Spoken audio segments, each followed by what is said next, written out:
देखिए, हम लोग अपने जगत गुरु की चर्चा में उपस्थित हुए हैं और जगत गुरु का ही बारे में कुछ भी बोलने का प्रयास करेंगे। तो हमारे आदि गुरु ग्रंथों में थे, लेकिन इस कलयुग में हमारे साहब श्री हरिंदर भैया ने सबको अपना अपना गुरु बना दिए 3 सूत्र के माध्यम से। जैसे कहा जाता है कि हम लोग अपने गुरु जगत गुरु का भी अपना गुरु बनाए हुए भोले बाबा को शरीरधारी भी गुरु अगर बनाते तो कोई देवी देवता से ही जोड़ देते, लेकिन सही मायने में जो जगत गुरु ही गुरु हैं आदि कालों से। तो ये हमारे साहब श्री हरिंद्रानंद भैया ने बताया ये रास्ता और 3 सूत्र के माध्यम से, जो कि सबसे पहले दया मांगना अपने जगत गुरु से अपने लिए कि हे शिव आप हमारे गुरु हम मुझ पर दया कर दीजिए। और दयालु गुरु दया भी करते, जितना गुरु भाई बहन चर्चा में जाती है एक दूसरे को बताती है। दूसरा सूत्र है जो अनुभव करे, एक दूसरे को बताने का प्रयास करें कि हे भाई बहन हमने जगत गुरु शिव को अपना गुरु बनाए, आप भी बना के देखिए, मेरा भला हुआ आपका भी भला होगा। तीसरा में 160 बार से प्रणाम करना, हो सके एक भी नमन जगत गुरु के चरणों तक चल जाए, इस लोग से उस लोग तो हम लोग का जीवन साथ हो जाएगा।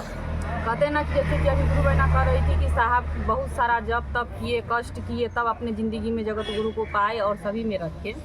ये बात सही है। अगर हम लोग को इस कलयुग में दिया जाता कि चलो परिश्रम करना है, तो इतना मेहनत करोगी, इतना दिन जप करना है, तप करना है, पूजा पाठ ये है इसमें लागू, उसके बाद जगत गुरु अपना गुरु बनेंगे, तो सक्षम नहीं था कि घर घर में सब कोई सिर्फ परिवार बन जाती, नहीं बनते, क्योंकि उतना टाइम नहीं, उतना ज्ञान नहीं, उतना इंसान कोई तो अभी अस्थिर से कोई 3 घंटे कहा जाता है चर्चा में, लेकिन कोई लगातार 3 घंटा बैठ नहीं पाएगा, क्योंकि कमर में दर्द, पैर में दर्द, तरह तरह का बहुत सारा मतलब प्रॉब्लम आने लगेगा इस कलयुग में। तो इसीलिए देखिए इसमें कोई बंधन नहीं है। साहब ने बहुत सारा जब तक किया अपने ज़िंदगी में और जांच पकड़ कर अपनी ज़िंदगी में अनुभूतियाँ पाकर अनुभव कर हम लोग को दिए कि चलो कुछ नहीं लगता, जहाँ भी रहे हम लोग जिस भाव में रहे, जिस वेशभूषा में रहे, भाव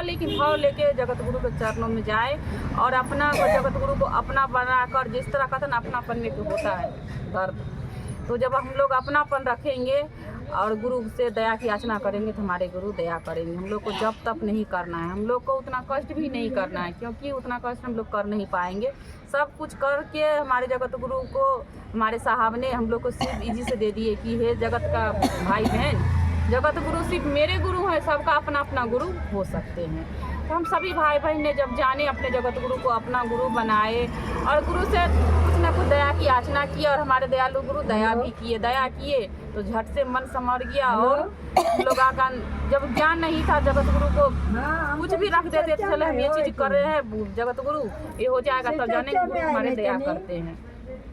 तब गुरु को गुरु बनाएंगे। लेकिन हाँ, जैसा भी जो भी भाव में हमारे गुरु भाई बहन, लेकिन वो भोले बाबा को अपना गुरु बनाने में कोई संकोच नहीं की, क्योंकि हमारे वो भोले बाबा घर घर का बाबा है। तो उनको कहा जाता ना कि अगर हम लोग कोई शरीरधारी इंसान को बनाते तो सोच विचार मन में प्रश्न उठता, लेकिन भोले बाबा को जब अपना गुरु बनाए तो इसमें कोई प्रश्न नहीं उठा, मन में कोई जिज्ञासा नहीं हुआ, क्योंकि ये तो जाना पहचाना बाबा हैं, सदियों से हमारे पूर्वज इनको पूजते आ रहे हैं। वही गुरु को भगवान को आज हम लोग अपना गुरु रूप में पाए हैं और अपना बनाकर उनसे दया की याचना करते हैं और हमारे दयालु गुरु पल पल दया करते हैं। कहते ना दूसरा से दूसरे को जोड़ना, जब भी भाई बहन ऐसा कोई व्यक्ति नहीं जो जिनको जीवन में कष्ट नहीं है, हर व्यक्ति कुछ न कुछ लेके दुखी है। तो कहा जाता कि समय रहते जगत गुरु को अपना गुरु बना लीजिए, जिस भाव में है जहाँ है वहाँ से दया की याचना के लिए हमारे दयालु गुरु दया करते हैं